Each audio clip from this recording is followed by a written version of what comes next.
Hello, hello, and welcome back to the Daily Joyride podcast. I am your host, Robyn Cohen, here to fuel your day with energy, infuse it with joy, and share powerful stories that will ignite your courage, spark your spirit, awaken your perceptions, and inspire and encourage the once-in-a-cosmos you to create a life that you actually love living. So if that's your jam, buckle up and let's ride. Here we go. Hey everyone, and welcome back to the Daily Joyride. I am so excited for today's conversation with the magnificent, the incomparable John Patrick Shanley. He won the Academy Award for his iconic and beloved film, Moonstruck. He won the Pulitzer Prize and the Tony Award for his incredible Broadway play, Doubt. And he's really reshaped our understanding of what storytelling even is and what it can be. John's mastery in depicting the human soul, in dissecting the human spirit and our hopes and dreams and passions and ethical dilemmas, it really invites us to ponder the deeper questions of what is life? What is art? And what is happening in this human existence? And how do we get at the aliveness of life while we're here?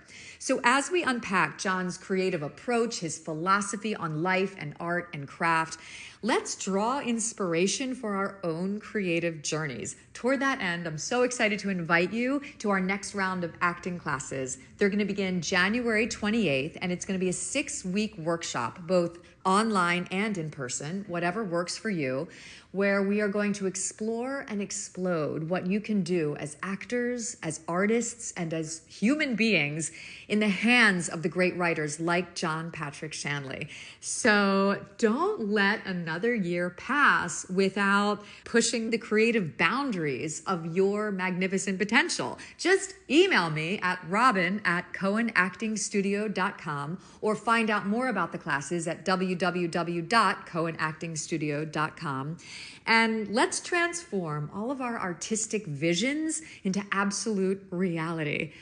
Join me in making 2025 the most dynamic, beautiful, enthralling, and explosive adventure ride ever. So here we go into this conversation, and let's just soak in the juice of all of this inspiration with John Patrick Shanley. Here we go.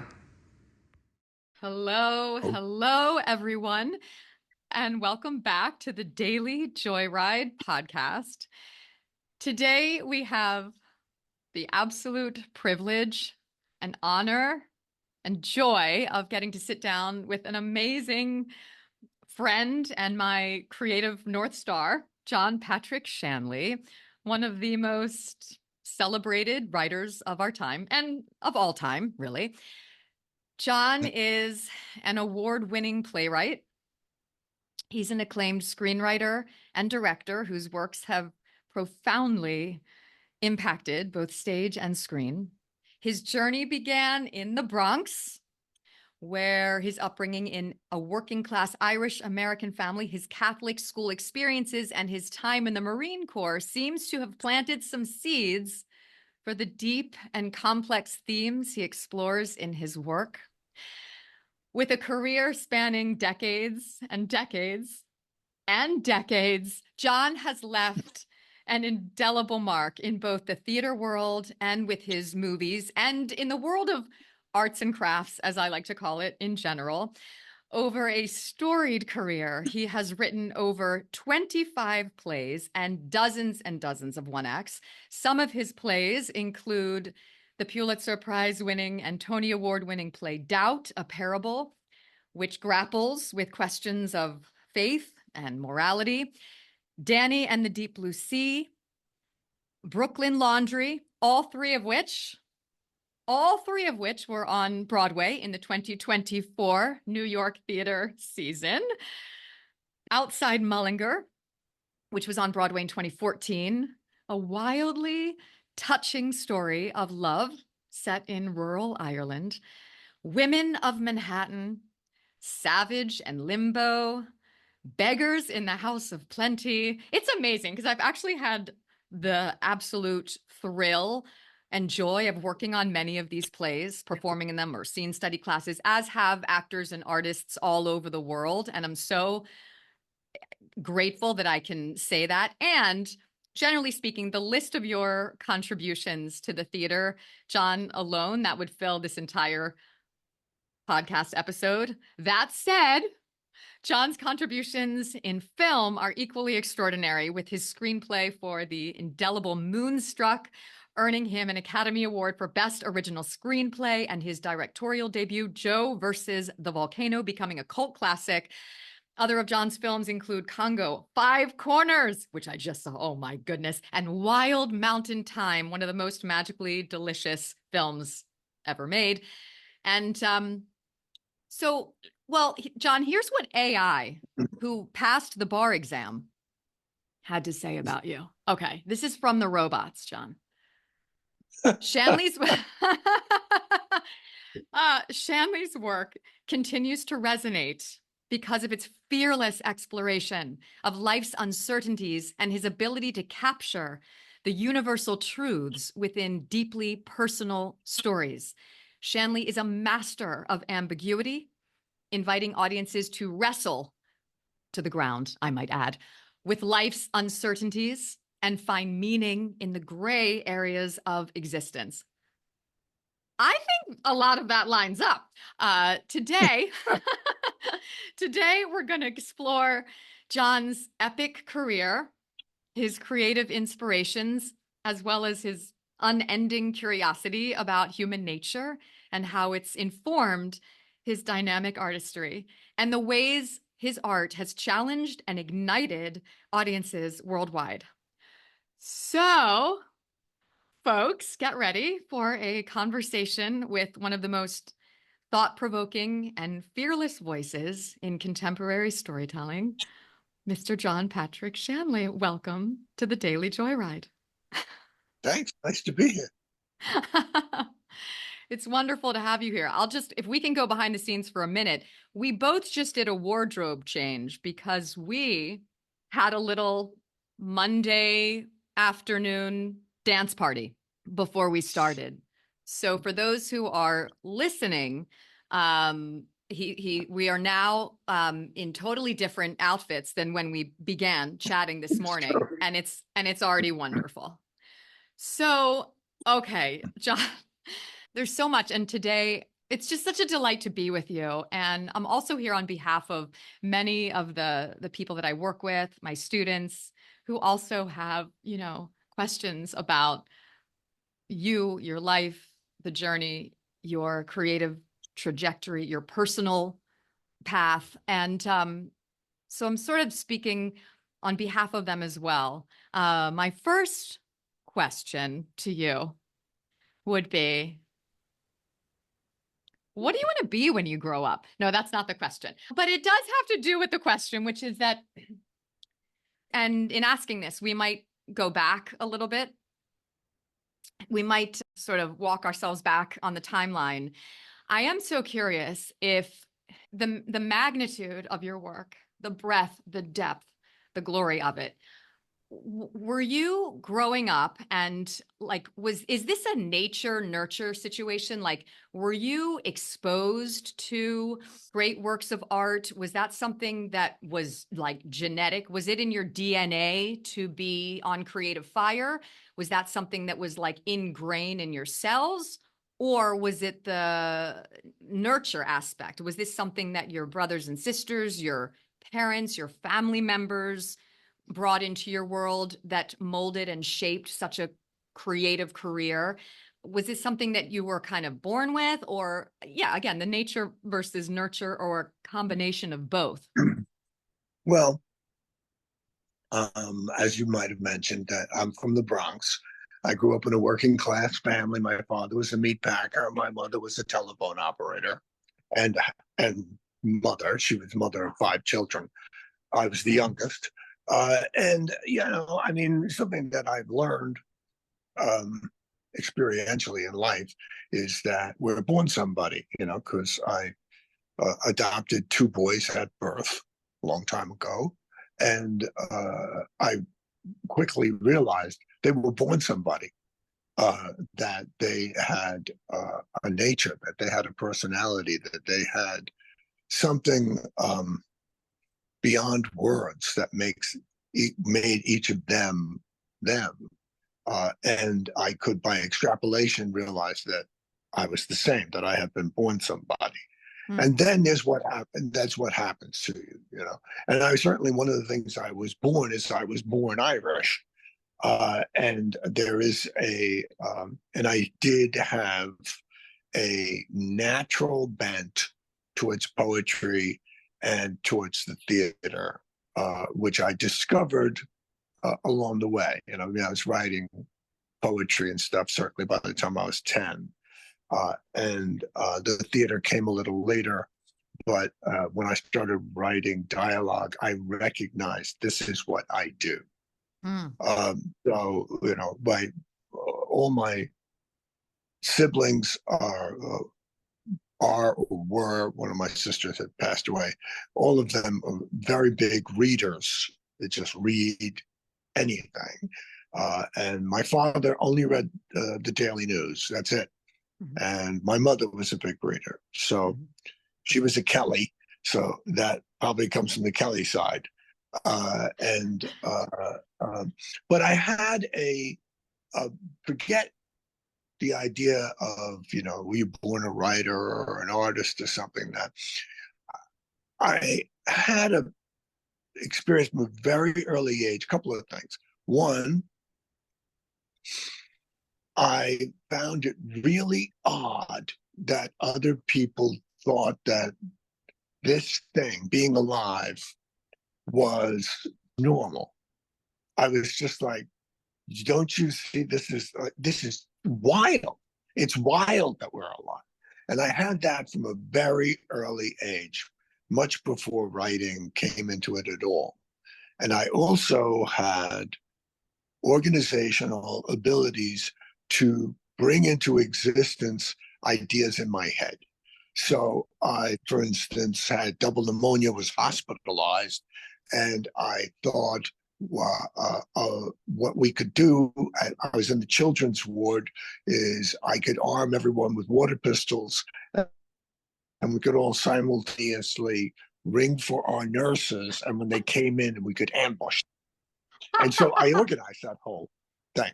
And other things like that, certainly by the time I was 4, that I would get ideas and then bring those ideas into existence. And that was a forerunner of the idea of putting on a show. But it's more than putting on a show, because it's really about real life. It's about, we don't have to just go through this day by the numbers. We can come up with a plan to make this exciting, unusual day to match what I think is really going on in life, that it's an exciting, unusual thing to be alive. Yeah. And I've never stepped away from that. I continue to be very, very surprised that I'm here. And I'm very also, maybe even more surprised that many other people are not surprised and are invested in the idea of this is ordinary and this is normal. Well, nothing is normal, and certainly nothing is ordinary. So when I write something, one of the things I'm doing is I'm applying that sensibility to whatever happens to be of interest to me at the moment. That's so beautiful. It is so exotic to be alive. It is.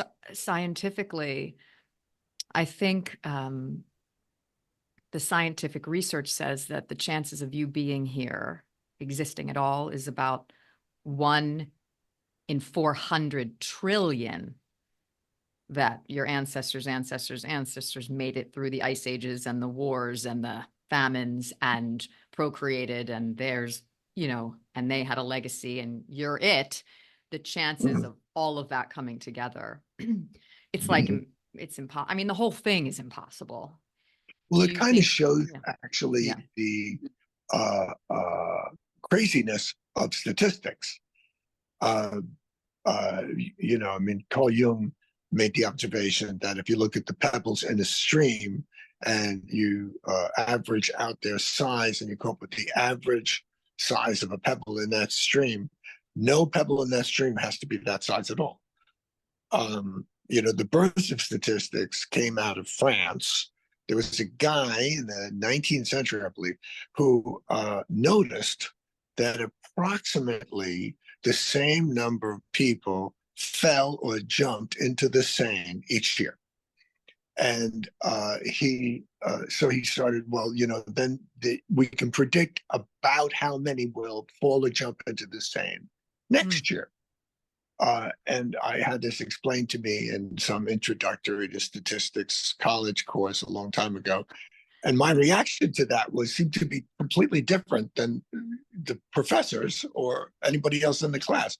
I was just like, well, that's freaking crazy. That's the wildest thing I ever heard in my life. Yeah. Why? And that the professor and the guy who invented statistics were not interested in that is bizarre. They were just like, oh, how useful that you can predict. So now we can use that we can apply that basically mathematics to a variety of situations and come up with meaningful predictions. And I'm like, yeah, but that sort of skips over the fact that why the hell do approximately the same number of people fall or jump into the Seine each? That's the wild part. And why I probably never would have given birth to the science of statistics, because I would have been too busy reeling from the news. I get that. And in the body of your work, are you trying to talk about these ideas in your plays, in your movies, in your poetry? Are you trying to, is part of that an aim to wake people up to the unbelievability of the cosmos and you in it? Is it, do you have a sort of in the background already always intention when you set forth to share these ideas with the world? Because you really are talking to the world when you are putting on plays and shows and movies.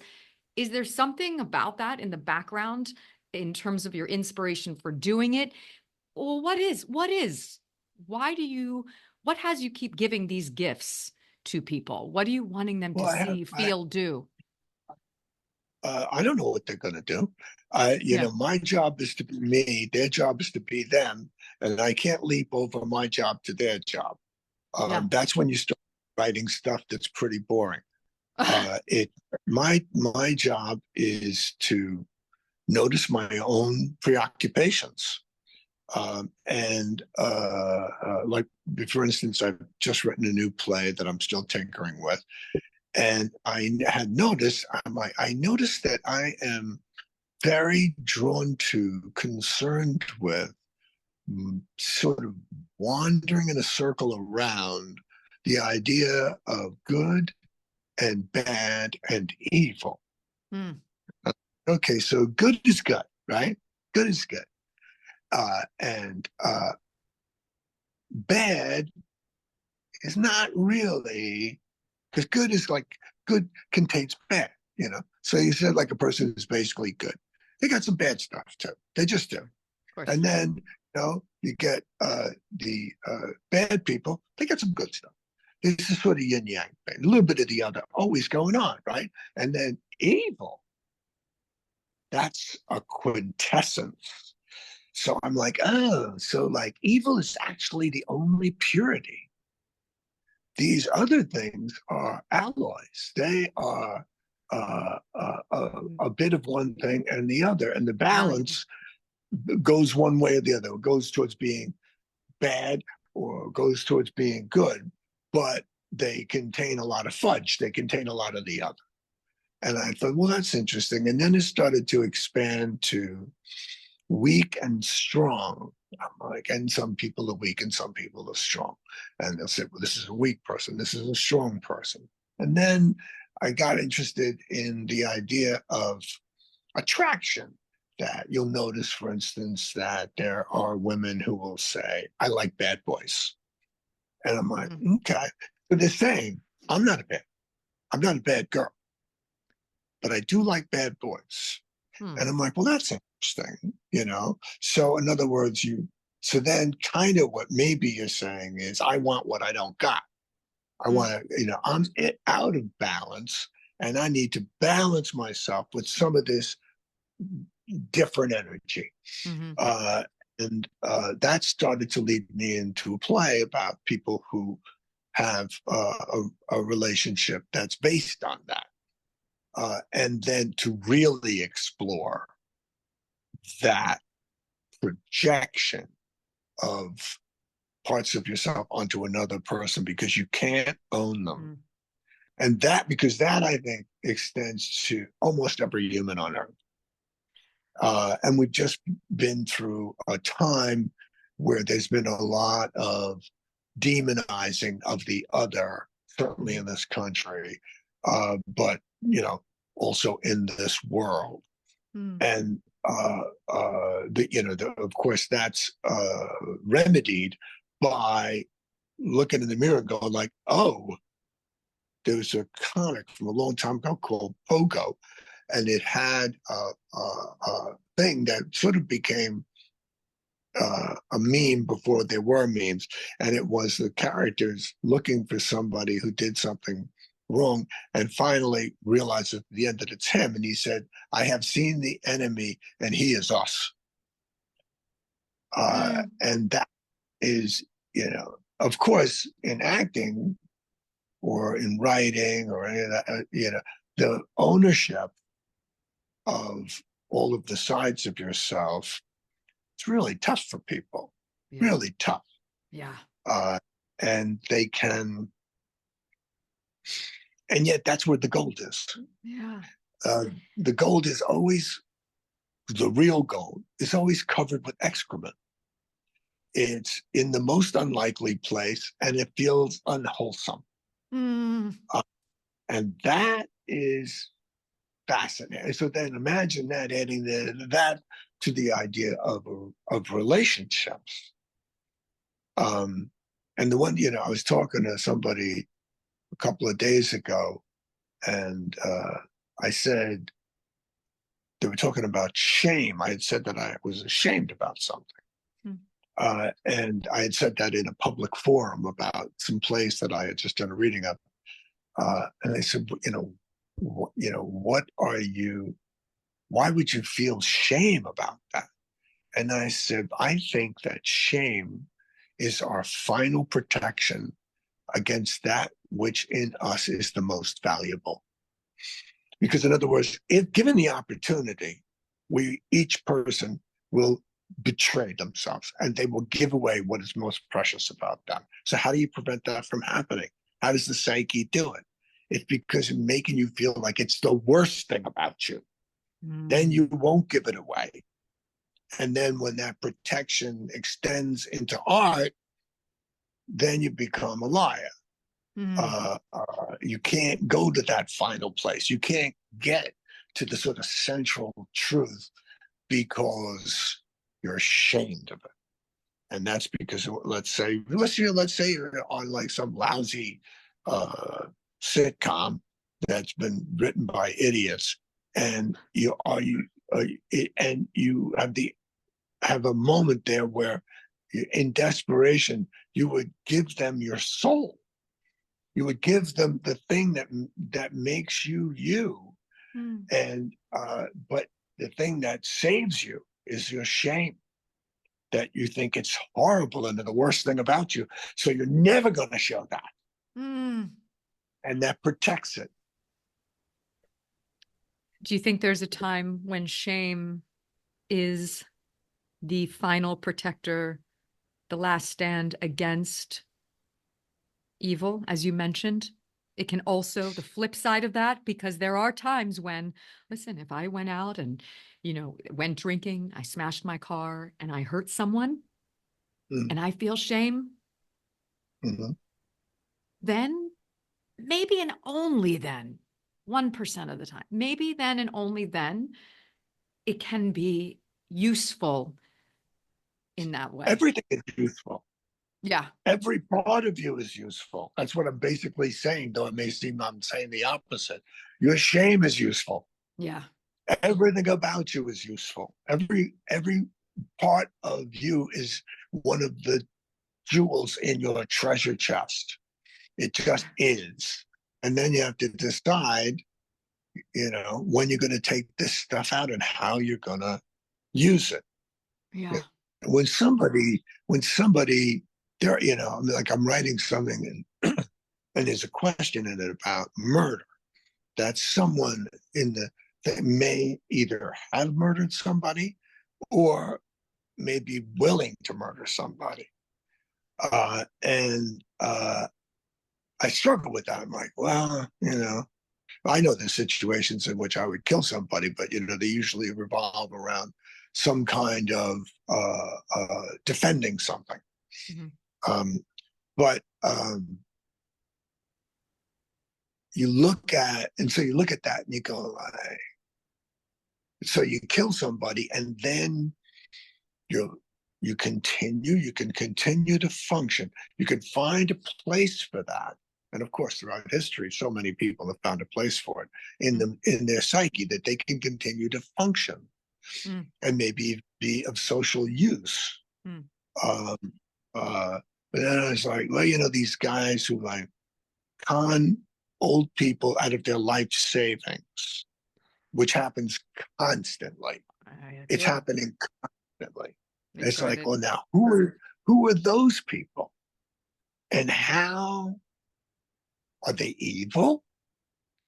Obviously, it'd be very difficult for me to look at that and say they're not evil, because they'll take the person's, let's say they got $200,000, they'll come back and take the last $10,000. They'll take the last dime that person had. They will never stop until they're drained. Yeah. And I think about that. I thought about, what it would be like to sit down and have that person explain to me why they find it acceptable. And would they be willing to have that conversation? I'd be very interested to have that conversation. Not to judge them, but to understand. I like to understand. So I started thinking about good, bad, evil, and weak and strong, and other words that all are words that come into play having to do with judgment. When people talk about, well, he's a bad person, he's a good person, he's a weak person, he's a strong person. And I just knew I could get a flashlight and go in that cave and endlessly explore the labyrinth of what those things mean. So that's, my latest area of intrigue. Yeah. Is to think about that and do that in a play. Which occurs to me as part of every single one of your plays and films on some level. Well, in so much as you said, there's no access to creativity or the imagination or understanding with judgment. Judgment is like the kryptonite. And if you're writing characters, so we just watched Five Corners. I did with my partner, Billy, and his jaw was on the floor. I was gobsmacked. I didn't expect it. And it's so fascinating because of the intersection of love and passion and violence and probably two other things which make up the Five Corners. And it's fascinating that we started, you were saying that the one pure thing that we can kind of identify at times is like, that is evil, like for sure, 100% that is evil. But everything else, and illustrated in this movie, it's all seems to be in the gray matter, that we are a morass of energies and emotions. And do love and violence is that something that, because it's so prevalent in this movie and it's such a powerful story and it explodes what you were just talking about, like in one human being or just in one character, the polarities, the abandoned little boy who is now a murderer, it's the whole spectrum. And, you know, well, I'll ask this question. Does love and passion always have to include, is there unconditional love? Is there unconditional love? And if so, what is it for you? And how do you access it when you need to? Well, the first of all, nothing removed from everything else is human. So, unconditional love is a concept a lot like evil, in that it is unadulterated.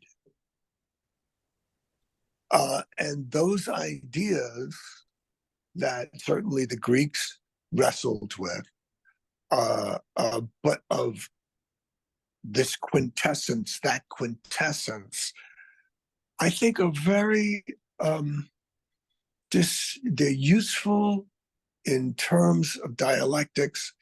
They and they help us. They help us to sort of clarify our thinking, but they do not exist. First of all, nothing exists. First of all, utterly separate from everything else. Everything, I think, is one thing, and I think all of us are one person. Agreed. And even more than one person, something larger than the species that we run around in. We are so, but also, again, though, that makes you sort of go in the direction of quintessence, unity, which I always think ends up being useless because it doesn't have anything to do with what's really going on in the human psyche. The human psyche's got it all. The human psyche eats its babies and would step in front of a car to save the life of a stranger. It's got it all. It's and you can't have one without other. It's just a package deal. We are a package deal. And anytime you reduce yourself or us to a singularity of any kind, you're missing the boat. Yeah. You're not human anymore. You're not thinking in human terms anymore. And that's all we got. Yeah. So then it just sort of becomes a little bullshitty. Yeah. But it's interesting. I mean, it's interesting for me to start with good, bad, and evil. And then start to, by degrees, and I envy the Greeks so much because of their doggedness in sticking with, following through on ideas and philosophical questions that we too often give up way early in the race. We get winded very easily when dealing, especially with abstractions. Of any kind. But they are, the more deeply you go into it, finally on the other side, you come back to specifics. You come back to what it is to be human. But now you can sort of label little parts of what you're doing by the sort of say a color code or something, and until you have the whole rainbow. Yeah. The whole rainbow is something. So one of my acting teachers, Larry Moss, who you've met, he always insisted that we bring in to class for scene study and acting technique classes, you can only work on the best plays. Like, don't bring in your 2 pages of copy from the sitcom. We're only going to work on Eugene O'Neill and John Patrick Shanley. We're only going to delve into the world of Arthur Miller because his edict was that you can only grow as an actor in the hands of a great writer. And Mm. I think it has so much to do with what you're talking about.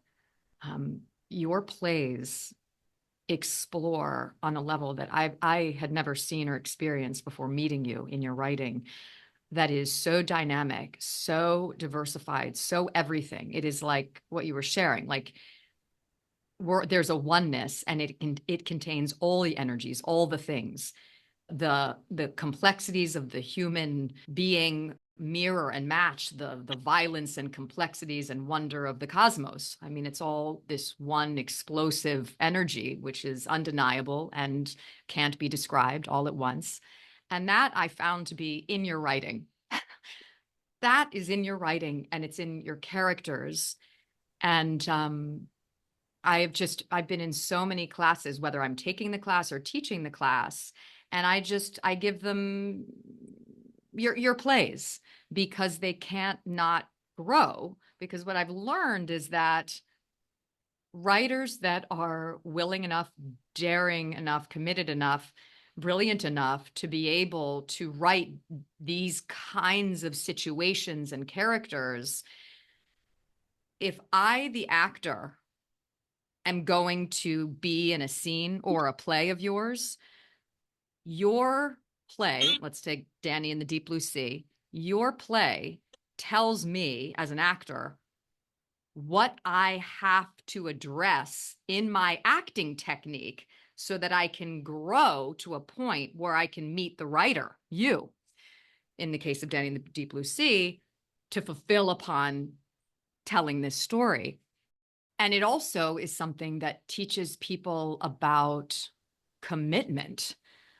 Because if you're going to work on one of your plays or be in your world, I remember I was in the workshop in 2017, I think it was. We were in Los Angeles, and we were being assigned full-length plays and or one acts, sort of on the fly, to workshop.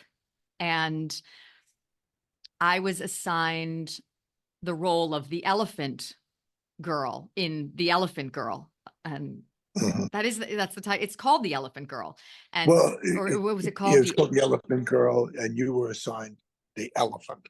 I was the elephant. Yes, thank you. Mhm. And I remember there was a description, and we had basically like a night or two to just sort of go through it. And we were going to come back and just put it on its feet in front of, the audience of students and auditors. And I remember reading through it. I sat myself down before I left the theater. I'd gotten the assignment, and it said, this elephant is in a huge white dress, and she's carrying a red umbrella. And Mhm. I left the theater. This was like the third day of the workshop. And I went to Melrose in Los Angeles, and I raided like 3 different thrift stores. Like I just started like looking for a Victorian white dress. I didn't know what I was doing. I really didn't. Mhm. I knew that this Mhm. was more like, this was a class, this was a workshop, this is not a performance class. I knew we were all just in there like just, getting together to put stuff up and see what happens. But I was on this like mission to find, I just read it in the character description. I was like, I'm playing an elephant. It's a white dress. So I couldn't, I'm for hours. I'm like looking through these racks, and finally I see this dress, and it's like $27, and it weighs like 20 pounds, and it's white and it's Victorian and lace and tulle, all the things. And I'm like, I'll take it. And I run out and I go home, and the next morning, or maybe 2 mornings later, I'm packing my bag to come in. We're going to do now the reading of the full-length play, The Elephant Girl. And I pack my bag, and in my bag, John, I put this huge white dress, I put the red umbrella, and then I put just like another kind of dress that I have in my closet, just like a normal, kind of contemporary classical dress, black, simple. And then I also put in my bag, just like clothes that you would wear if you're going to be physical, if you're going to go to the gym, just like workout clothes, like you might wear that in an acting class or an acting workshop.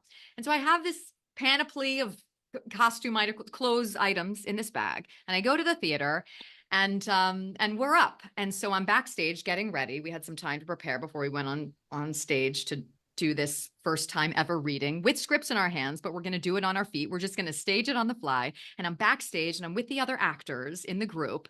And I'm going through my bag. And I think maybe I will call him Ryan. And I was like, Ryan, come here, come here. And I said, I found this dress on Melrose, and it seemed to be like, and I know this, but look at this. What do you think of just this simple dress? And I was like, or maybe I'll just wear what I'm wearing. I'll wear my active wear outfit, because we're going to be active. And he looks at me and he says, put on the white dress. I was like, what? He's like, get in that dress. I was like, why are you lovingly shouting at me? And he's like, why are you afraid to show them how committed you are?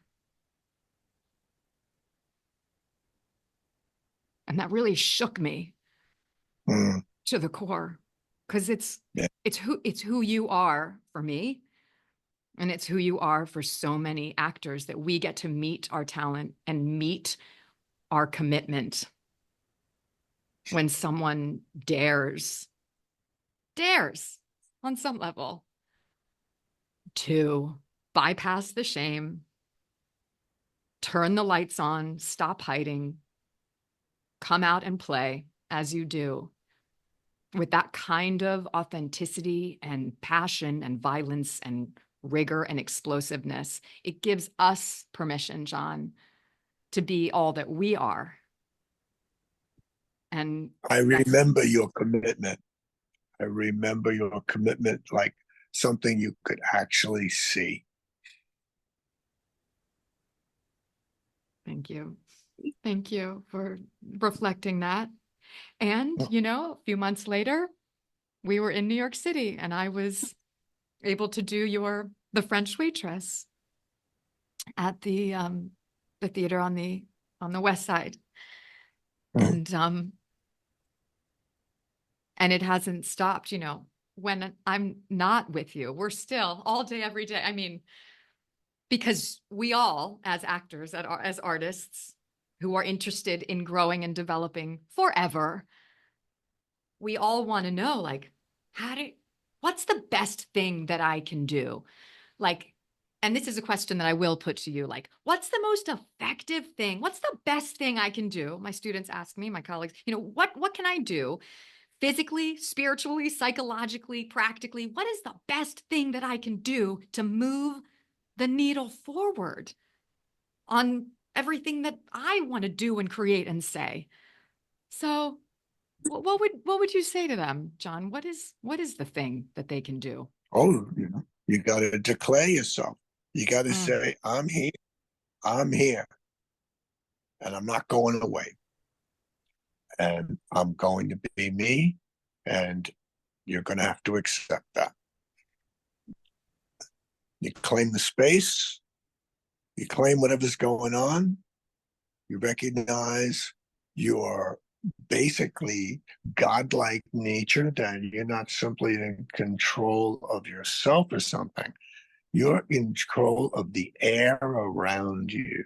Everything you touch touches everything in the world. You're that powerful.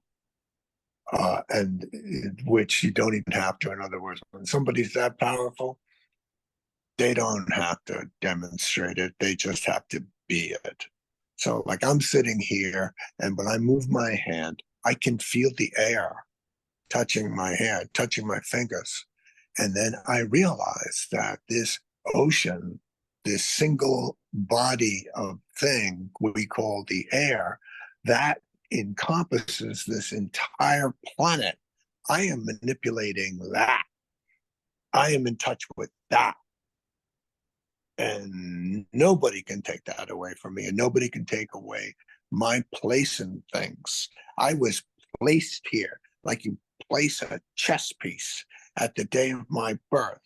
And I will be here moving through the world and touching everything and being touched by everything until my piece is taken off the board. Wow, that's epic. What, what do you tell people? What do you tell yourself? When you say I'm here, I declare myself, this is me, let's go.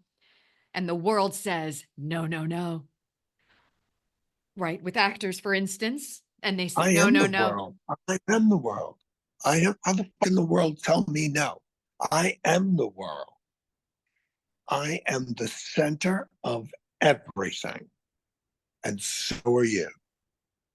And so, you're a bunch of like tiny little people who don't know that they're anybody, who don't recognize their own stature and things, their own power, their own dignity and things, who are sitting behind some table. Those are people to have compassion for. Mm. They are they are looking for somebody to remind them that they're alive. Mic drop. Mic drop. The whole conversation. So, how did you gain access to the keys to that kingdom of knowing who you are? How do we get access to that? Like, were you born knowing? Did you do some wonderful hoodoo magic? Was this Different something that things you happen. decided? Mindset? Did you No, it seek wasn't a teachers? decision. Okay. It wasn't a decision. But first of all, I was born somebody.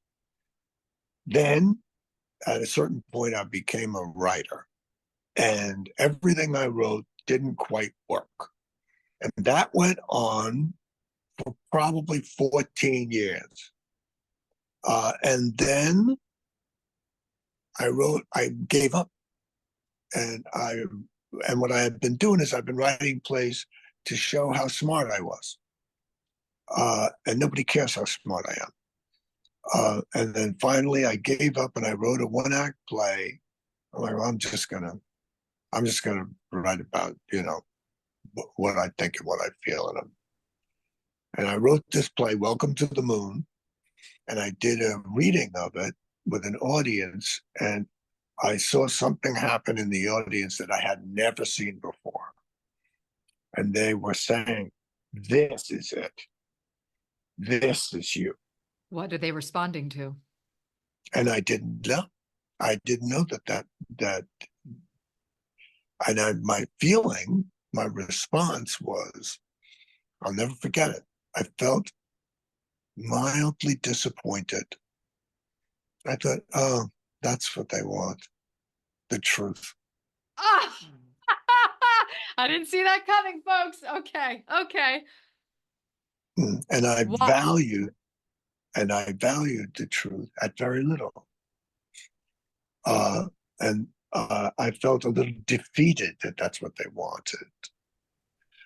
But I was like, okay.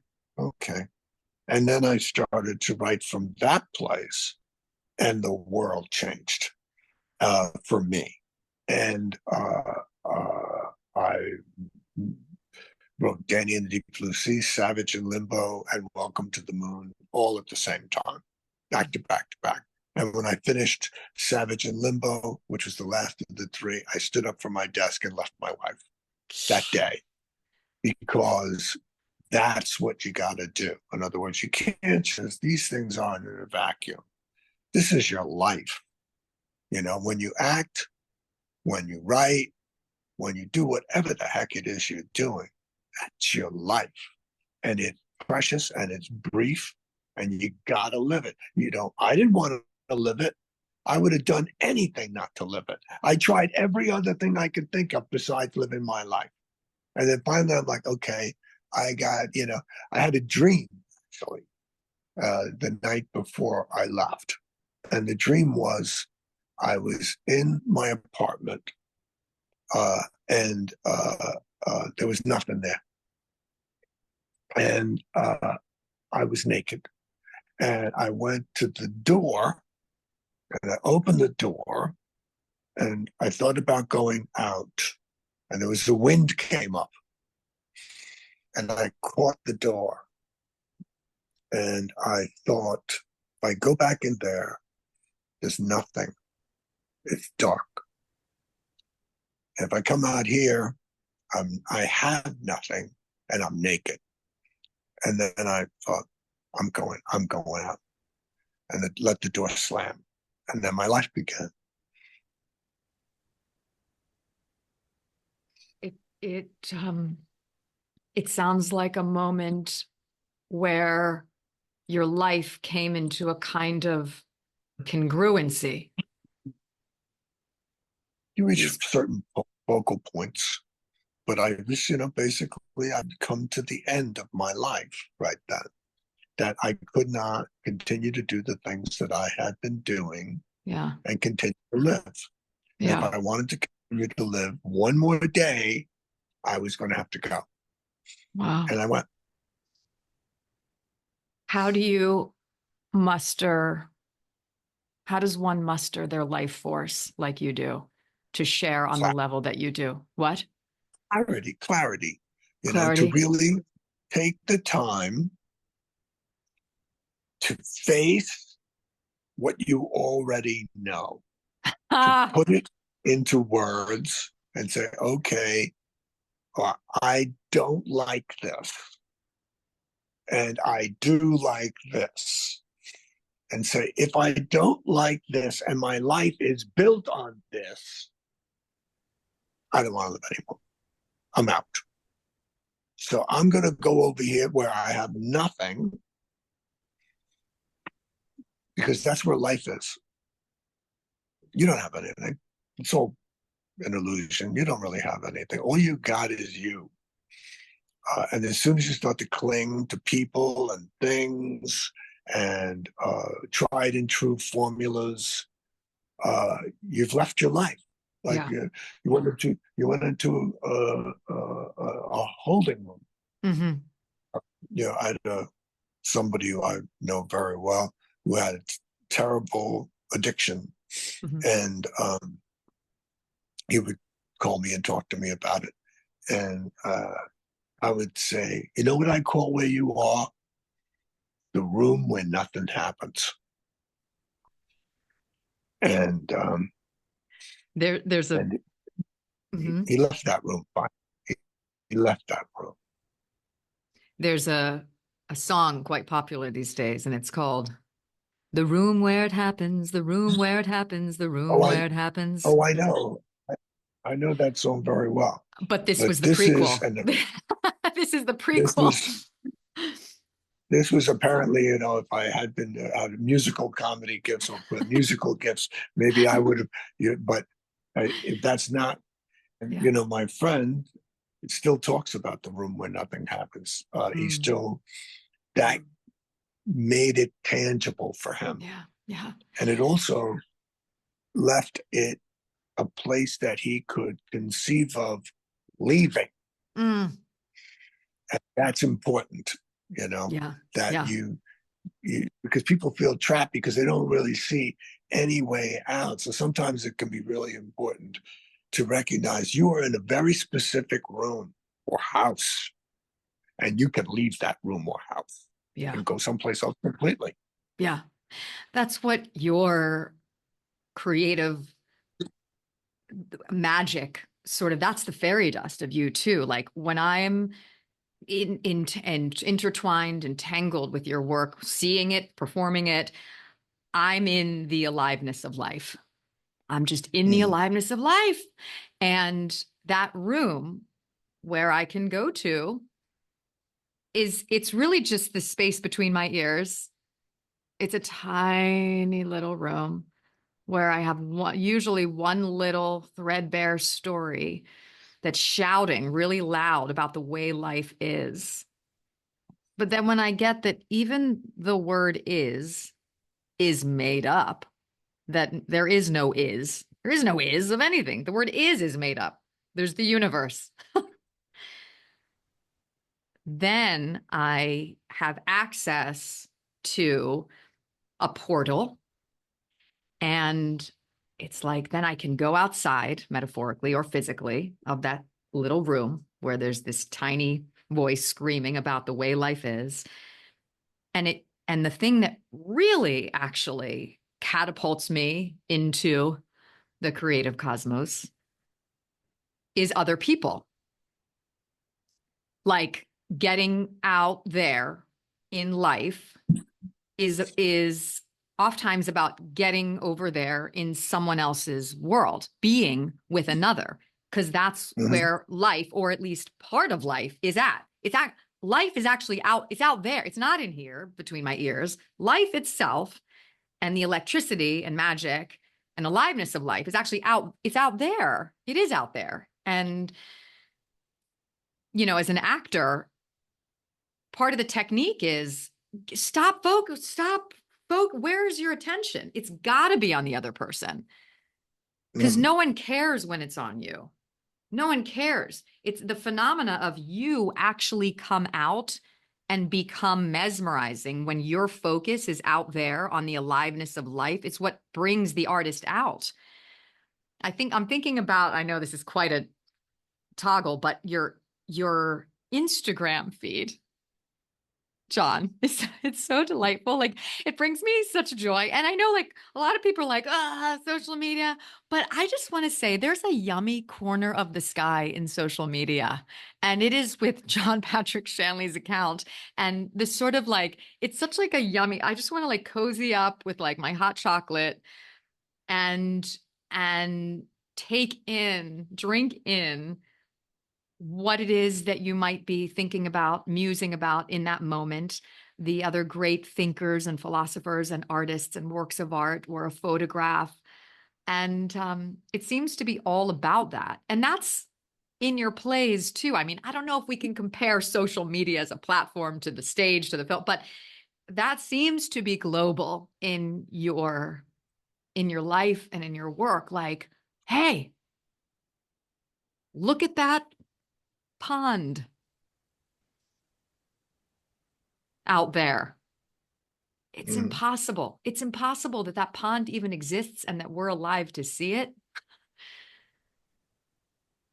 That wonder, you know, I remember in one of our classes, one of our workshops together, you were talking about the difference between, and this has to do actually with your mom, your source of life, who I think I also want to remember a story you told me about your mom in Five Corners. But before that, I remember you sharing, like, there was a fundamental difference in perception about life itself as a phenomenon. And you said, you know, other people in my life, maybe it was your mom or someone in your family, thought that like life just was. It was just like it was a blanket statement. And that for you, life was magical. You used that word. You said magical. And that has made a profound difference in the way life shows up for you in your world. And then for the worlds of the people that you touch, we get that magic. So I always love that, because it has to do with, like, I don't know if you would call that a filter through which, but what is your filter? Like, how does life occur? Does it occur through a particular filter, like life is magical? No, I don't think so. I mean, it's just everything reminds me of something else. So, you know, we're metaphorical beings. That's all we do. We make metaphors all the time. The way that we perceive this physical world is metaphorical. We have models in our head and we compare them to what we're seeing, and that makes it a third thing. But I'm a metaphor making machine. So everything reminds me of something else. And I'm always working on probably at least 2 or more creative projects in my head. So whenever I'm at rest for a moment, if I wake up during the night, I'm walking down, I go to one of them. One of the other of them gets a hold of me. I go back. I often work on things that I did 30 years ago, and one moment that didn't work, and I'll find myself working on it again. You know, so that part of my psyche it's a workshop, and it's constantly going from one project to another that's in that workshop, and holds my interest. And then, like I said, you get a preoccupation, like good, bad, and evil. And you also, then you have to notice that there's an old folk saying that God speaks in a very low voice. So you have to really get quiet if you want to hear what he's saying. Yeah. And you'll have voices in your head that shout. That's not God. And then the one that you can barely hear, that's God. You can only hear it, though, when you stop talking. That's and listen. definitely. And listen. Like your life depends on it, because it may just depend on it. You listening to that low voice that can only be heard in the silence of your soul. What does that look like for you when you're writing? You just said, like, you're constantly workshopping, crafting, in the course of any given day. Yeah, like in the course of any given day, do you have, what does that process look like? Or is very, it very often what I'm doing is I'm wrestling with a question. The like somebody says something in a play of mine, and then there's the other character hears that, and they say something back, and I may work on that for weeks, where I just keep, is that really the sort of truthful next thing? What's the truthful next thing in this scene? Not, what would be neat or whatever, but what would be the truth? And then sometimes, once in a platoon, I'll be walking down the street and I'll suddenly bust out laughing because I just got an idea that I did not see coming, and I'm like, okay, well, all right then, and those I live for those. Yeah. And they come with some regularity, not every day, but with some regularity. Just, in other words, I've been writing something, and I get to this moment, and I suddenly have this entirely different next moment comes to me, and I'm like, oh, that is so much better than anything that I've thought of. And it's partially just living with it, just like continuing to contemplate the wall. You're staring at a brick wall, like in that movie, Children of the Damned, I think it was called. It was about a bunch of kids who are born with blonde hair, and they have psychic abilities, and they're evil. And there's George Sanders they can read minds, and he has done something that's going to destroy them. But if they can read his mind in time, they'll be able to stop that from happening.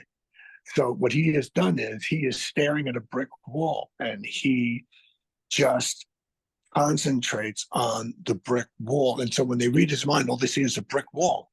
And then the time is running out for them to save themselves, and time is running out for him. Is he going to be able to withstand his psychic onslaught? And you see bricks starting to fall out of the wall as they start to get through. And at the last moment, they realize what was behind that wall, which is their destruction. And they go, but it's too late. And he's won. So I've turned that around for myself, and I think about the brick wall, and I'm like, I'm the Children of the Damned. I'm those little blonde kids. And I'm determined to get past that wall. And the wall is the predictable. The wall is, that's what, you'd think the next moment would be. That's what it makes sense. But then if you have an epiphany, then you go actually, this makes endlessly more sense than anything I've thought of. And on top of that, it makes me laugh out loud. Because the truth is funny. Then you got something. Then you got something. Wow. What does that actually look like on the daily? Are you staring at a brick wall literally? Or is that, I mean, how does that translate to your world? Do you wake up and do you I have stay carve in out that time moment. for yourself? But I stay in that yeah, moment. I'm yeah. writing, I don't, I can go in and sit at the keyboard at any time and Mm. start writing. That I can always do. But in other words, should I? And I'll put off writing stuff because writing for me is the treat. Everything else I Mm. do is work, and Oh, writing, you know, so I can just, these days I tend to write like after lunch and take care of a lot of other stuff, but I'm just waiting yeah. for that. And I'm thinking about it. I'm thinking about it the whole time about what I'm going to write or what the problem is or what I'm dissatisfied with. Like I just wrote this play and I found that I really liked the whole play until three-quarters of the way through this play. A guy walks in. And every time I get to that moment and I rewrite it and I rewrite it, I go like, I just hate it when he walks in. I hate it. I hate it. I need it. I see why it could be a good thing, but I'm in hell. I hate that guy walking in the door. And so, and I know no matter how many times I rewrite this, as long as that guy walks in the door the way that he's walking in the door, the whole thing's ruined. And I'm very depressed about that. And I'll Oh, never get past that guy walking in the door. And then I'll have talks with myself. I'm like, John, you don't have that.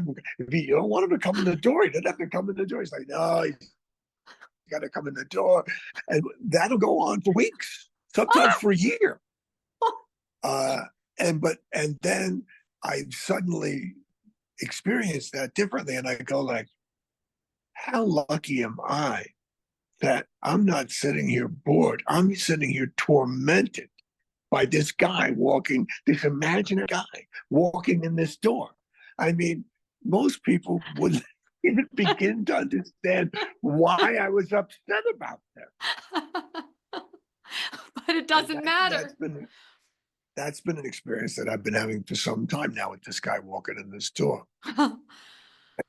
Oh, I love that so much. And yeah, like who cares if they understand why that's so meaningful or not, because the proof's in the pudding. And I love what you just said that, oh, for everyone listening out there, the writing is the treat. That's the treat part.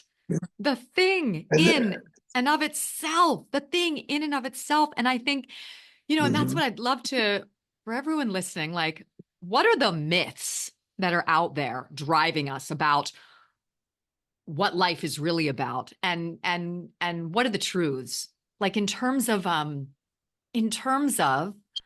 creating a life that you love, like where you get to sit and grapple with this guy coming through the door, the treat of writing, like in terms of creating a life by design that you love being in, what are the myths about getting there and what are the truths?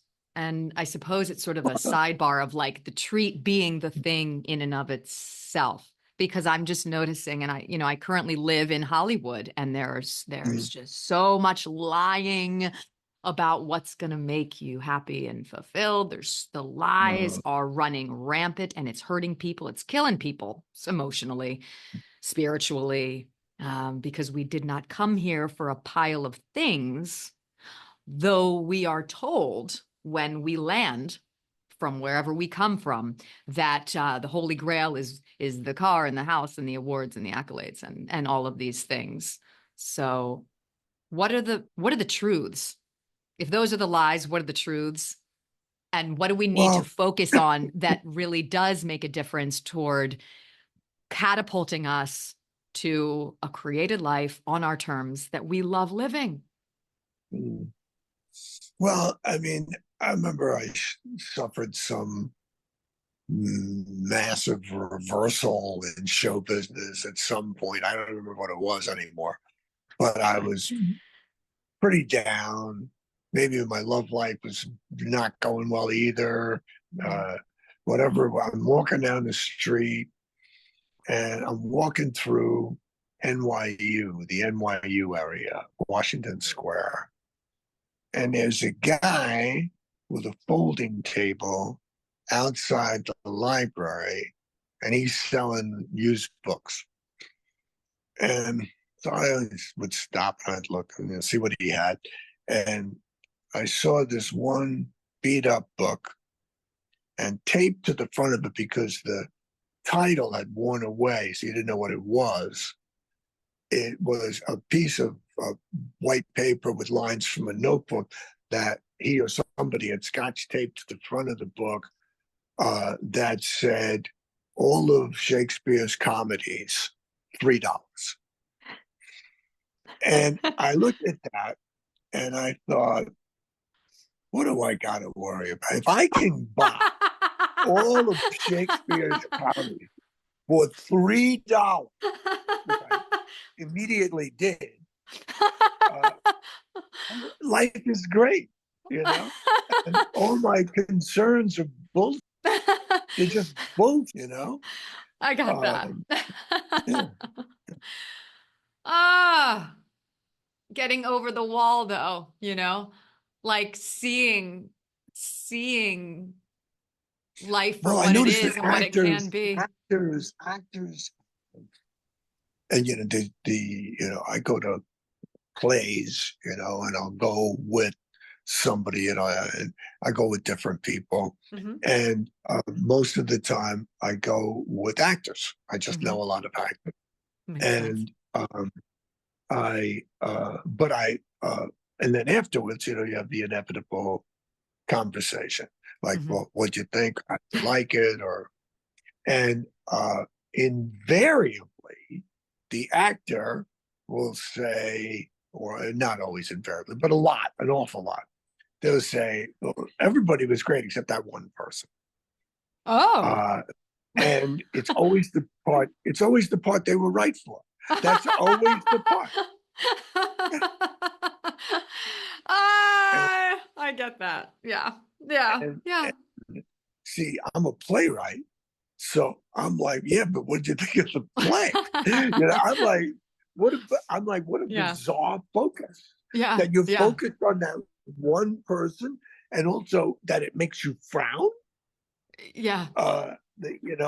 So in a way, even though their more conscious thought is probably, I could do so much better than that person in that part, their unconscious thought is they're seeing themselves up there and they're failing. They are, because that is the part they identify with. And they're not happy about it. Recently,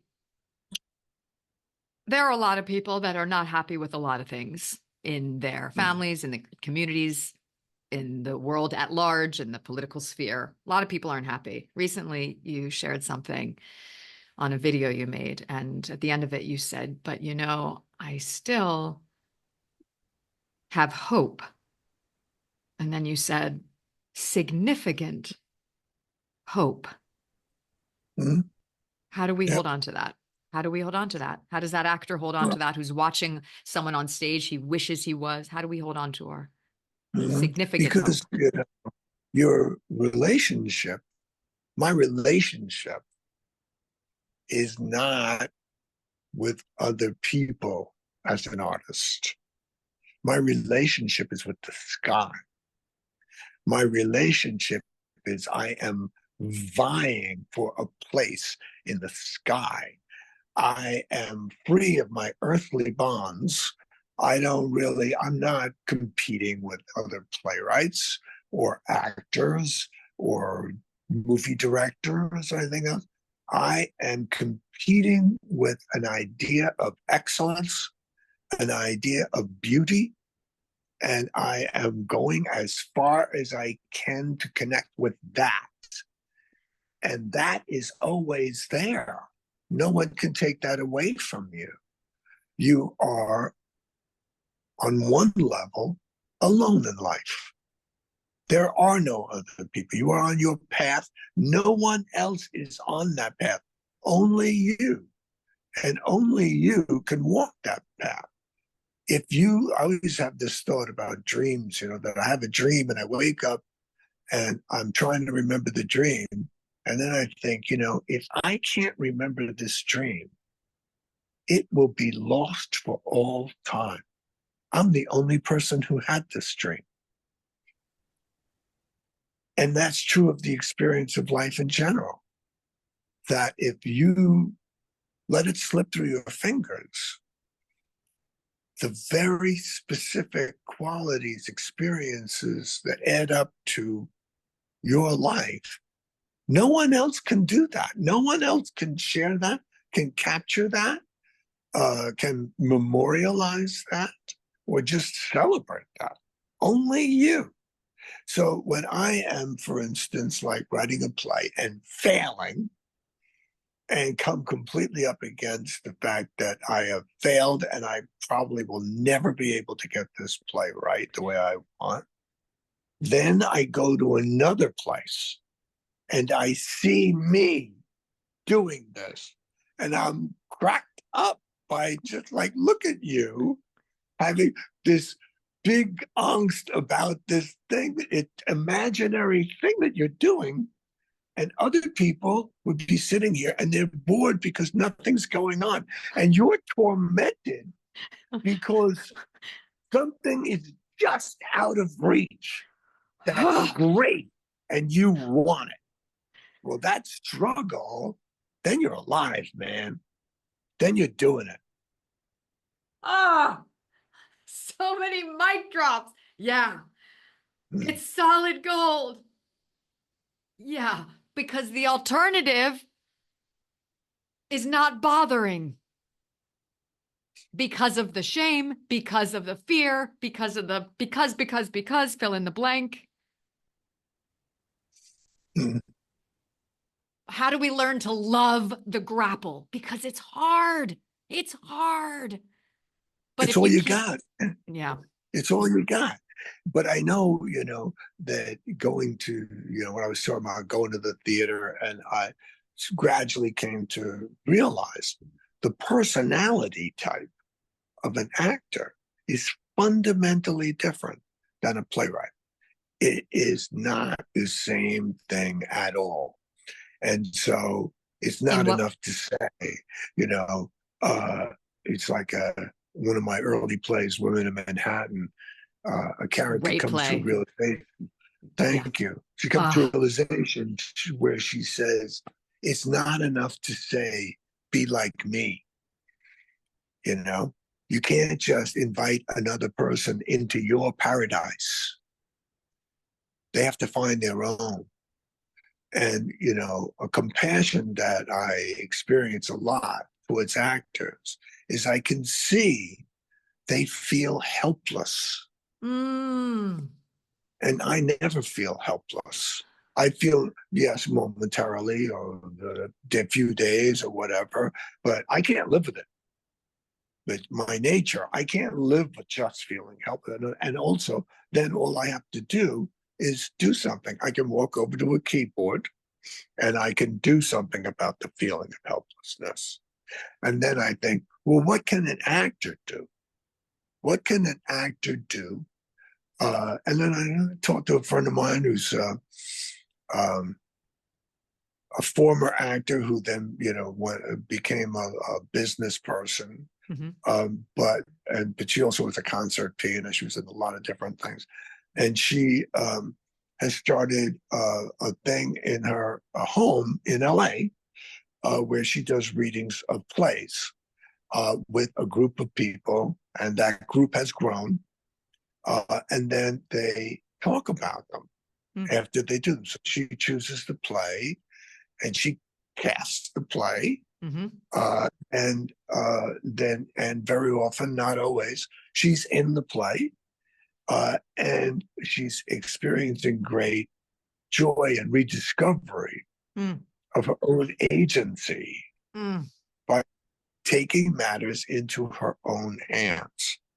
It's $3 to get all the comedies of Shakespeare and actually free to read them out loud.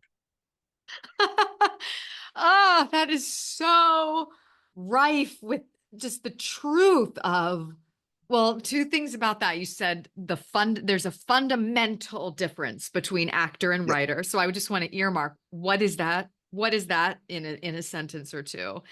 And Mhm. then what you just shared about, because yeah, I'll just tell one on myself that for probably the majority of I've been acting professionally for 30 years. And the majority of it, I have had this experience of helplessness. More recently, it has unequivocally shifted over my helplessness to the category of full blown myth. It is the biggest lie that I ever told myself and the loudest lie. Mhm. And reckoning with that and dismantling that bogus, force fed idea from any number of sources that I paid attention to. Mhm. Dismembering and dismantling that lie has been the transformation of my experience on this planet. Mhm. Well, wherever, people who feel like they can't find their power, I would say the very simple thing, and that is, you want to know what your power is? Go to the place that makes you feel like you don't have any, because that's where it is. Can you say more about that? So when you like, oh, I feel helpless, I'm in the hands of others, everybody else has all the power, then go to that place, that feeling of helplessness, because that turned inside out will get you everything you want. You do, baby. You just, in other words, you don't wait for anybody for anything. You just start doing. Yeah. And what you do, readings, you produce a film, you put whatever it is. There's no one can stop you. And what's more, most people are desperate for someone to tell them what to do. Huh. Yeah. They just want somebody to tell them what to do. I'm here. Yeah. I've got all the energy. I've got all these abilities. Somebody please tell me what to do. Become that person. Tell them what to do. Don't worry about yourself. Don't like sit there and go like, why won't anybody do it for somebody else? And everything will start to change right away. The sort of the wise man, the wise woman in you talks to you and says, hey, it's time, let's go. And you Mhm. stop Yeah. listening to the voice of the scared, infantilized Put on a little show. girl. Yeah. Make a movie. You Yeah. can do it. No one is standing in your way. Yeah. I did an interview a year and a half ago or something here in my apartment, and the camera person um, said something basically about feeling hampered by the limited choices. And I said, well, make a movie. And I said, give you the rights to a one act play. I gave her the rights to a one act play. And she went out and she raised the money and she directed the play into a film. And she just was shown at a couple of festivals. And she broke out of the thing that she had created for us, the prison that she built for herself. Yeah. And she And could do it. yeah, that's extraordinary. And it can become the everyday of your existence True. by, take one right-minded action at a time, Mm-hmm. or something that might trip you up for a while, but, dusting yourself off. Um, so, okay. So this is let me see how to say this. When I think about your plays, when I see your plays, when I'm performing in your plays, I feel like you're always, I don't know how to say this, but you fight for people. You fight for people, all different kinds of people. There is a commitment behind these plays that I experience anyway, about like you standing up for human beings, sometimes a certain kind of human being, a certain character, and being in the audience of, let's say, doubt. I had the experience of John Patrick Shanley is fighting for me right now. I mean, it was literally like a voice in my head, like someone is on my side. I mean, I didn't really know you at that time, but I knew you like I know my own name in that moment, because it was like That he's got really me. touched me. Thank you. It's the truth of what it is to be lucky enough to be the recipient of your work and your passion and your love. And I had never had the experience of that kind of thing in a room full of thousands of strangers, and seeing a play. I was like held, and it was going to be okay, and someone was on my side. And I kept going back to the play. I was like, studying, and so I would like second act it like 5 nights in a row. I did buy 3 full-fledged tickets, and then I second acted it. So I owe you. I know I do owe you for this. But when you are writing, because you had mentioned that you're not trying to make people do anything. You're not trying to make people do anything. That's not your job. You had discovered that it was more about the truth.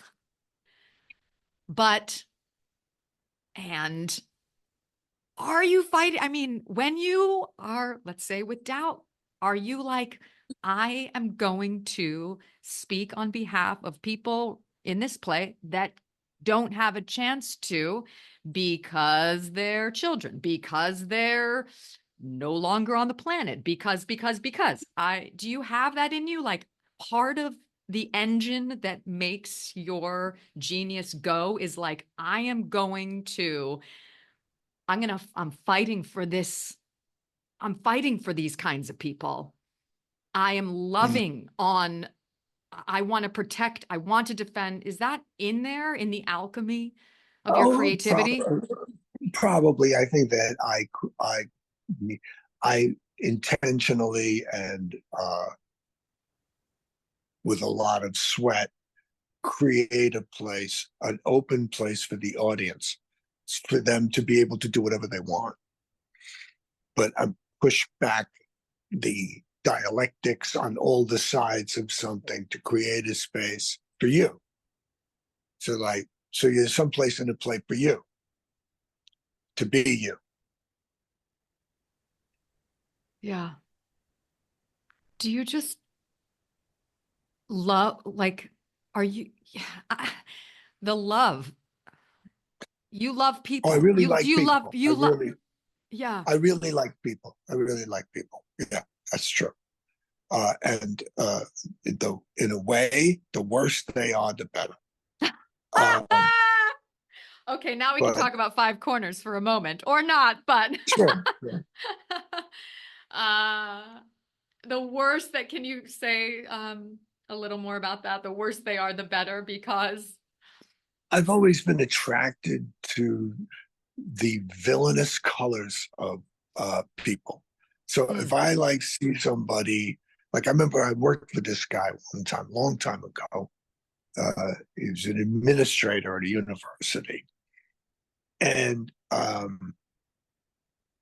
he was the closest thing I came to find.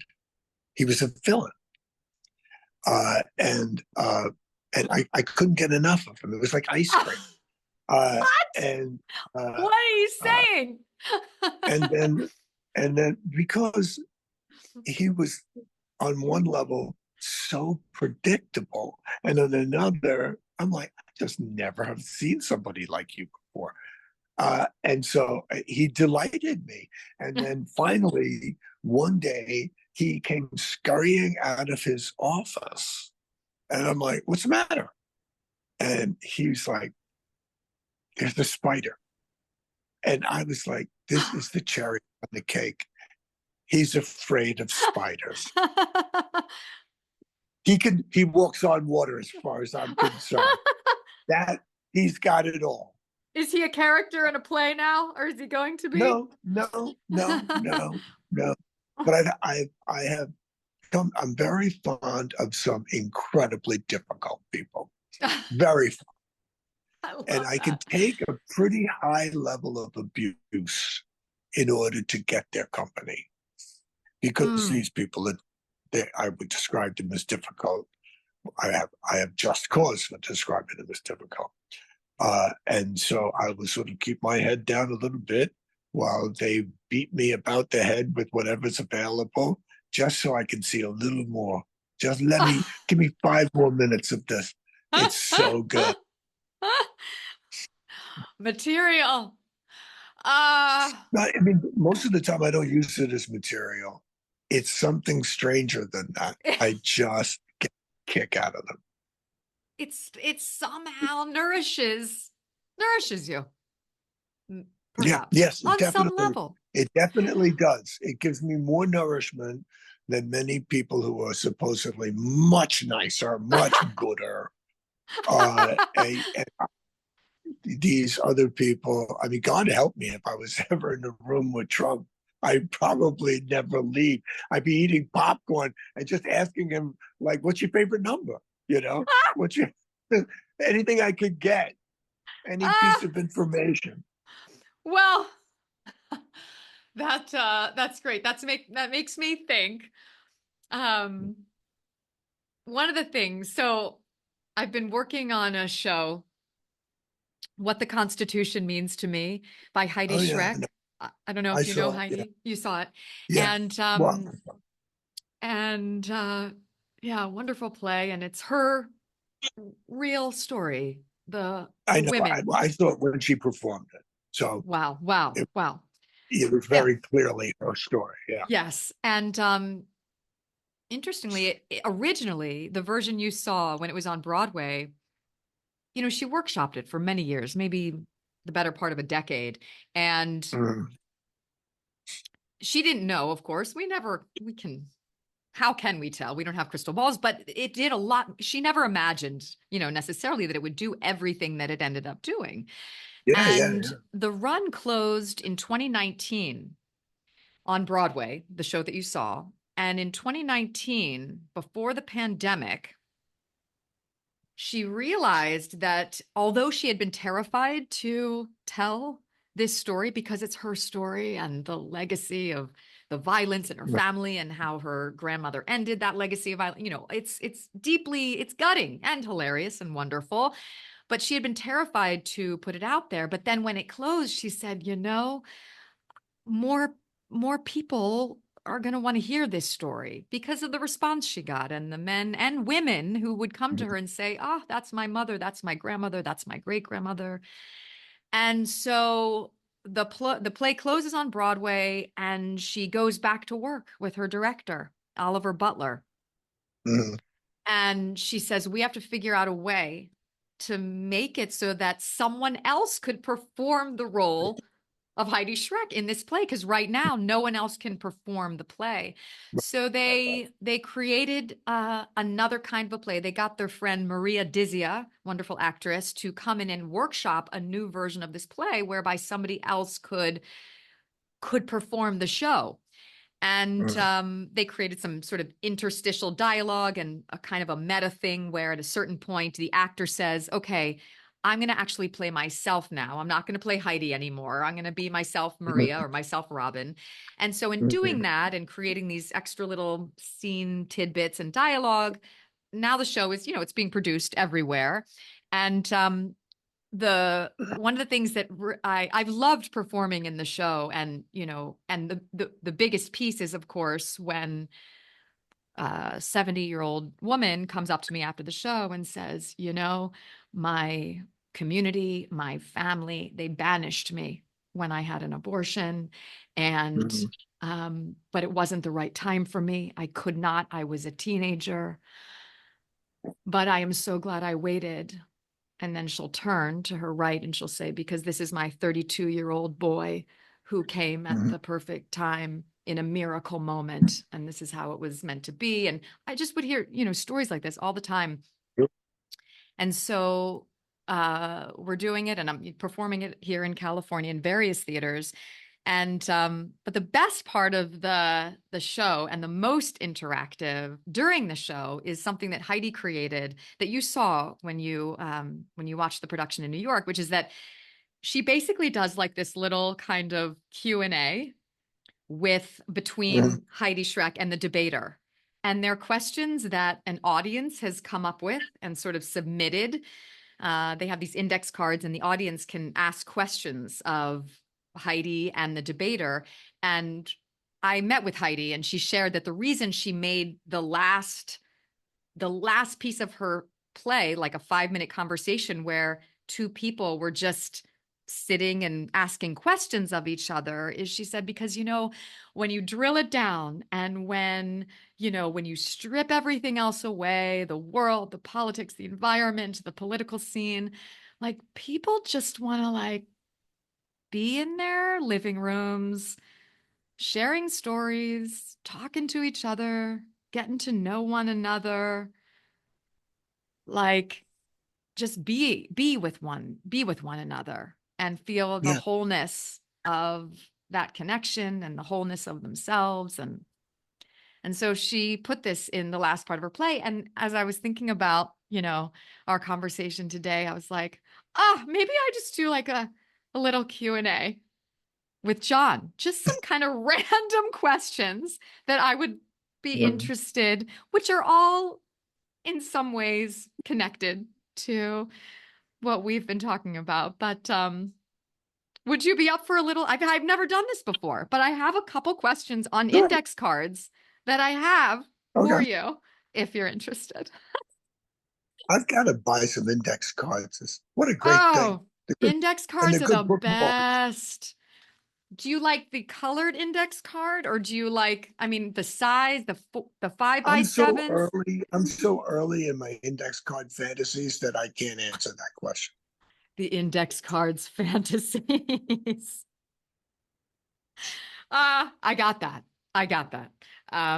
So we joke that the play we're putting on is called What the Constitution Means to Me, or the play about the index cards. Okay. So, all right, here's one. What piece of art has had the biggest impact on your life? Cyrano de Bergerac. Um, I was on stage crew for Cyrano de Bergerac when I was 12, 13. And and it was a very good production, student production that became a legend at the high school where it was done. To this very day, I've gone back to the high school. They threw me out, and but then they invited me back as their honored guest. Ah, Uh, and poetic I, justice. I mentioned that play, and they said people are still talking about it. So the play was performed in 1964, and people are still talking about that production. Brilliant. And so And you it's were on the there. crew I was watching. backstage, and I would hear it from the wings, and that relationship to the material being neither part of the audience nor part of the acting troupe, but a third thing that turned out to be I was a playwright. That's that's so. Oh, I heard a cell No, I phone come in. had to push a button. I did. Well, You oh, did there great. you There are. you Okay. are. You're back. You're I, back. I love that yeah. blending of Cyrano de Bergerac and modern technology. And then there we Oh, were, yeah. and here we are. Okay. We're back. We're back. Um, oh, what is the biggest risk you've ever taken? Oh, man, I've taken a lot of risks. Yeah, yeah. So it's Uh, hard to name just one. Oh, a well, series of risks is your life. yeah. Yeah. Well, I mean, it's an interesting thing because I think objectively, in other words, from other people's point of view, there's several things that they would point at as hair raising Mm. risks. But for me, not so much. For me, leaving my first wife, because I had nothing. I had no idea of anything past the door closing behind me. I had nothing. I owned nothing. I had no money. I had no place to go. I just was walking out the door and I never came back. Wow. So that was big. May I just ask as a sidebar, when you walked out, did you already have the vision? You said clarity, but when you walked out, did it include a vision of your life to come? No, it had clarity about the life I didn't want. Got it. And all that was in the other life was nothing. It was me. It was just the first day of the rest of my life, and there was nothing there yet. But the alternative was all of the stuff that I had been in my life, and that's what I had to leave. Courage! I think of the Wizard of Oz all the time. The It's a lion. big one. Courage is a big one. Courage! Mhm. It's in every syllable John's plays. What quality do you value most in other people? True eccentricity. Stuff that is just part of who they are, that I get to see. Yeah, I mean, most of the stuff that I've done in my life has been so that I won't be bored. Yeah. You know, and that has been since the very beginning. And the thing that the danger is always other people, because other people want to bore me. It's an act of aggression. Wow. Because what they're doing is they're trying to control the experience of being alive. And since I'm having one, they want to put that fire out before it burns down their house. Yeah.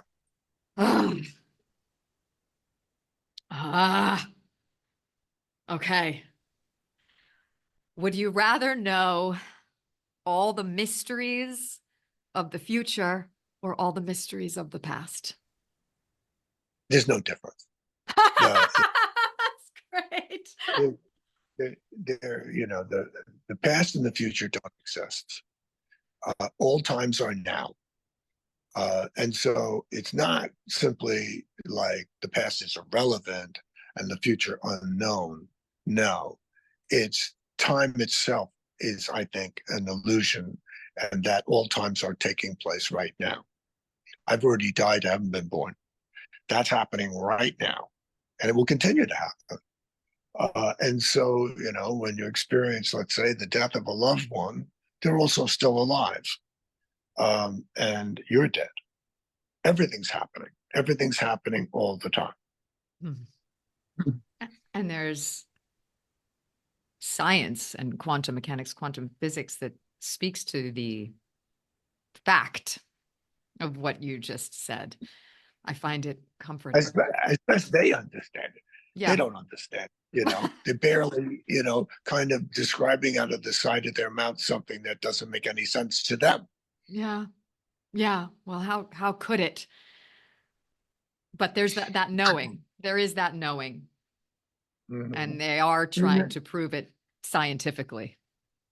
Yeah, I don't feel like, when you talk about, wanting to know the mysteries of the past or the future or now. Yeah. I don't really know that there are any. I don't know that maybe that's the right way of, or the most productive thinking about it. Mm-hmm. What would be a more productive way? I don't know. I think that you just got to keep showing up and notice your current preoccupations and how they change, that they're not always the same. And what you do with that. Mm. Yeah. Ah, so I find that so comforting because somehow it makes it all a little less mysterious and somehow the universe more accessible. So this is a penultimate question from a student. And then I have one more question before we complete. So the world is ending tomorrow. What's the last line of the play? I'll tell you tomorrow. Uh, my Okay. my my greatest fear, as expressed to a friend of mine a while back, was I'm on a plane and the plane is crashing. It's starting to crash, and I think of something really funny, and I say it, and no one will survive to tell what I thought of. I can't die like this. This is too good. Just somehow get it out of the plane. Get it out of the plane. Ah, okay. We should probably finish on that, but I'll just ask you this I mean, that sort of said it all. That says it all. But as a boon, as a boon, how would you, John, describe yourself in 3 words? Oh gosh, I don't know. Um, That's a good do we one. I need don't know. Yeah. do we I do we need so many words? Three's a pretty high number. There's the answer, I folks. Folks, I am. I am. I I am. am. I am. That's I all I am. got. Mm. John, you are. You are. You are. So are you, baby. This is uh this is beyond. Thank you for You're sharing welcome. this unbelievable time and cyberspace with me and the many who will be privy to hear this and so excited and encouraged to hear this. You Hmm. are Well, my pleasure. the thank you. And you've really you really make the world go round for a lot of people, creatives and non-creatives. And so on behalf of the creatives, the non-creatives, and the world community, thank you for your I amness, and thank you for your courage and your brazenness and your humor and poetry and passion and life. You just you make people want to live. And every time Good. yeah. And every time I think of you, or you make me want to, every time I see some, I'm like, you make me want to be everything. You make me want to be an actor. And then I remember, oh, good, it's okay, I am an actor, but you make me want to be, be everything. And I just can't tell you what that does for me and for the people around me and for the world at large. So thank you. And God bless you. And this is going to be out there for people to hear in the new year. And I'm just going to say that, for all of you folks listening, will you come back for a part 2 sequel? Well, maybe in a year. That's the right answer. That's the right answer, folks. Okay. Well, I just want to I don't know, not pinch your cheeks, but mwah, mwah, all that stuff. Thank you also for the dance party leading into this. That was a total blast. All right. Thank All you, right, John. Thank you. You're the best. So appreciate Have a you. great day. Thank you. You too. God bless you. Mwah! Ciao, ciao. Ciao, ciao. Grazie. Amore. Gelato. That's all I got. Thank you, John. Thank you. Thank you. I love you so much. Thank you. Thank you. I can't turn this off. He's stuck. Let's see. Let's go. Thank you so much for joining us on today's Daily Joyride. Wow. Well, wow. Oh my goodness. That was, sometimes I don't use words to express the feeling. I just make noises. So that's what's happening right now. Wow. I hope today's conversation has added some magic and wonder and passion and inspiration to your day.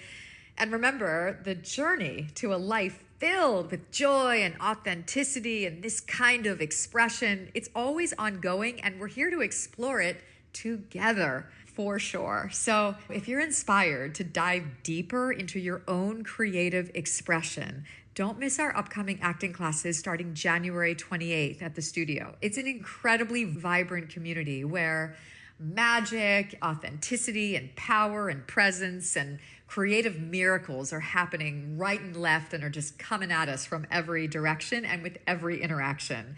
So visit www.cohenactingstudio.com to sign yourself up and to get yourself in. And I can't wait to see you there starting January 28th. Also, I have a special gift for you.